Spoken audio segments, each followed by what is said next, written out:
Pressure और इस पूरे प्रोसेस को कहते हैं टर्गर या टर्जिडिटी।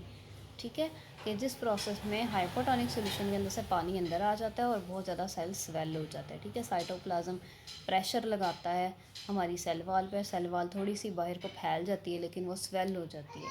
ठीक है, तो इसे कहते हैं टर्गर और ये प्लांट की अच्छी कंडीशन है। ठीक है, अच्छा उसके बाद है जी हमारे पास सेकेंड ऑप्शन आती है आइसोटोनिक सोल्यूशन।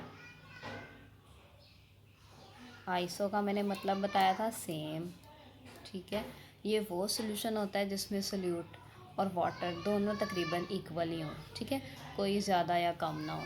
ठीक है, अब इसमें उसी हम एनिमल सेल को रख लेते हैं। ठीक है, रेड ब्लड सेल है और इसके अंदर जी एक प्लांट सेल भी है। ठीक है, ठीक है ना, तो ये हमारा एनिमल है और ये प्लांट सेल है। इनमें क्या होगा बेटा, अब इसमें इक्वल है ना वाटर और जो हमारा सोल्यूट है दोनों सेम है ना, तकरीबन इक्विवेलेंट है। ठीक है, इक्वल है, तो क्या होगा, अंदर भी उतना ही पानी है जितना बाहर है ना, और अंदर भी उतना ही सॉल्ट है जितना बाहर है, तो दोनों ही इक्वल अमाउंट में पानी अंदर जाएगा, उतना ही पानी, जितना पानी अंदर जाएगा उतना ही बाहर भी आएगा, है ना। इसी तरह से प्लांट सेल में भी होगा, जितना पानी अंदर जाएगा उतना ही पानी बाहर आएगा, यानी कि वैक्यूल के अंदर पानी इतना ज़्यादा भरा हुआ नहीं होगा कि वो स्वेल हो जाए। ठीक है, तो इसमें हम कहते हैं वैक्यूल फ्लैसिड हो जाता है, प्लांट सेल फ्लैसिड होता है।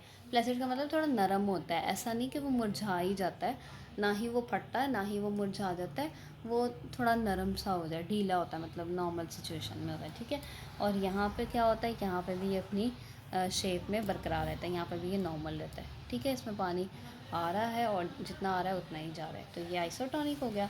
अब है जी हाइपरटोनिक। हाइपरटोनिक किसे कहते हैं, मैंने बताया था कि हाइपर का मतलब है बहुत ज़्यादा, तो इसके अंदर कौन सोल्यूट बहुत ज़्यादा होता है। ठीक है, सोल्यूट बहुत ज़्यादा होता है, और कौन कम होता है, वाटर बहुत कम होता है। ठीक है, तो इस तरह ये हमारा एनिमल सेल हो गया, रेड ब्लड सेल, और यहाँ पे हमारे पास एक प्लांट सेल हो गया। ठीक है, ऐसे करके। ठीक है, तो यहाँ पे क्या है, दोनों के अंदर ही हाइपरटोनिक, यानी कि पानी बाहर जो सोल्यूशन पड़ा हुआ है इसके अंदर पानी बहुत कम है। जब यहाँ पानी बहुत कम है तो अंदर से पानी बाहर आएगा, ऐसे ही होगा ना।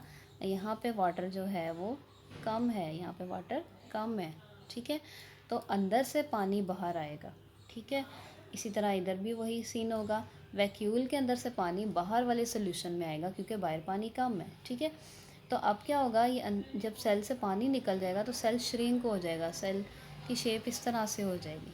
ठीक है, सेल श्रिंक हो जाएगा। इसी तरह ये वाला सेल, इसका भी वैक्यूल जो है बहुत ज़्यादा श्रिंक हो जाएगा, मतलब सेल कुछ इस तरह से इसकी इरेगुलर सी वैक्यूल की शेप हो जाएगी, इसका सारा पानी बाहर आ जाएगा। तो ठीक है, और जो है इसमें इसका साइटोप्लाज्म भी डिस्ट्रॉय हो जाएगा। ठीक है, तो इस वजह से इस कंडीशन में प्लांट, इसको कहते हैं प्लाज्मोलाइसिस। प्लाज्मोलाइसिस, लाइसिस का मतलब ब्रेक डाउन।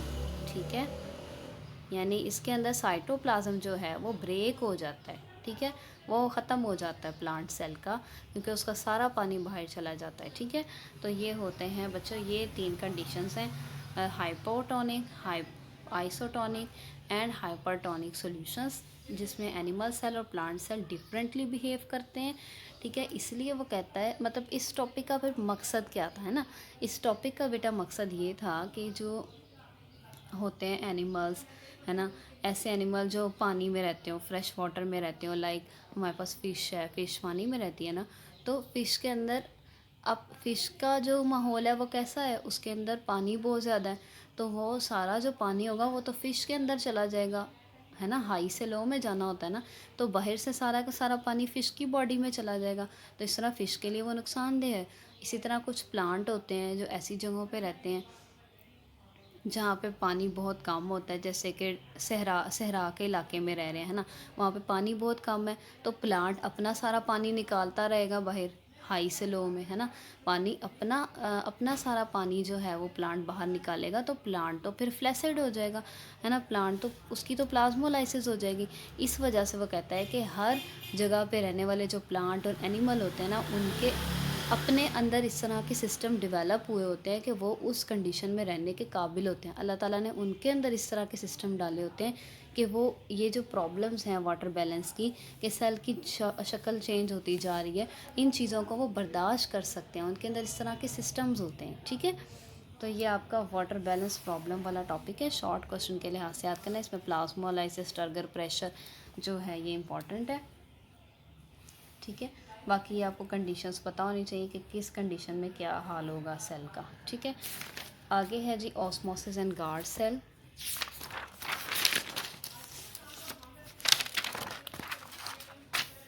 ऑस्मोसिस क्या होता है बेटा? ऑस्मोसिस होता है कि जिसमें हाई से लो में ही मूव करता है। कौन मूव करता है? वाटर के मॉलिक्यूल, ओनली वाटर। ठीक है, क्यों? क्योंकि ये जो प्रोसेस है ये एक सेमी परमिएबल मेम्ब्रेन में हो रहा होता है ना, सेमी परमिएबल। और सेमी परमिएबल मेम्ब्रेन कौन सी होती है? जिसके अंदर कुछ एलिमेंट, कुछ मॉलिक्यूल पास हो सकते हैं और बाकी मॉलिक्यूल पास नहीं हो सकते, है ना। तो इसलिए वो सिर्फ पानी पास हो सकता है हाई से लो में, बाकी चीज़ें नहीं जा सकती। तो दिस इज़ कॉल्ड ऑस्मोसिस। ठीक है, गार्ड सेल क्या होते हैं? प्लांट सेल के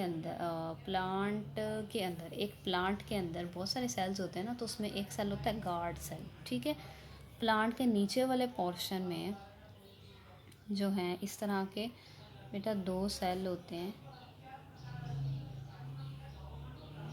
कुछ इस तरह से। ठीक है, ये 2 सेल होते हैं, इनको क्या कहते हैं? Guard cells. ठीक है, अब इनके दरमियान जो सुराख है ना, इस सुराख को कहते हैं स्टोमेटा। ठीक है, ये एक ओपनिंग है, this opening is called stomata. ठीक है, स्टोमेटा एंड गार्ड सेल। तो क्या होता है कि दिन के वक्त जो है फोटोसिंथेसिस होती है, तब ये स्टोमेटा ओपन रहता है। ठीक है, यानी कि डे टाइम में स्टोमेटा क्या रहता है? ओपन रहता है। लेकिन नाइट टाइम में फोटोसिंथेसिस नहीं होती। ठीक है, इनको कार्बन डाइऑक्साइड नहीं चाहिए होती, ये क्लोज़ रहता है। ठीक है, क्लोज़ रहता है। अब इसमें हमारा हाइपोटोनिक हाइपरटोनिक का देखते हैं कि क्या है चक्कर। ठीक है, अब देखिए दिन के टाइम में स्टोमेटा खुले हुए हैं। क्यों खुले हुए हैं? क्योंकि दिन के टाइम क्या हो रही है? फोटोसिंथेसिस। फोटोसिंथेसिस में क्या बनता है? ग्लूकोज बनता है ना। तो यानी ग्लूकोज बहुत ज़्यादा बन रहा है ना, तो अंदर जो है वो ग्लूकोज बहुत ज़्यादा है। ठीक है, यहाँ पे ग्लूकोज बहुत ज़्यादा है, तो ग्लूकोज ज़्यादा होने का मतलब है बेटा हाइपरटोनिक सोल्यूशन।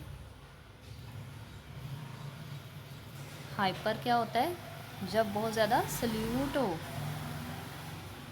ग्लूकोज क्या है? सल्यूट है। ठीक है, सल्यूट बहुत ज़्यादा है, यानी कि सुबह के वक्त फोटोसिंथेसिस इतनी ज़्यादा हो रही है, ग्लूकोज इतना ज़्यादा बन रहा है, तो उसका मतलब है कि जो सोल्यूशन है वो हाइपरटोनिक है।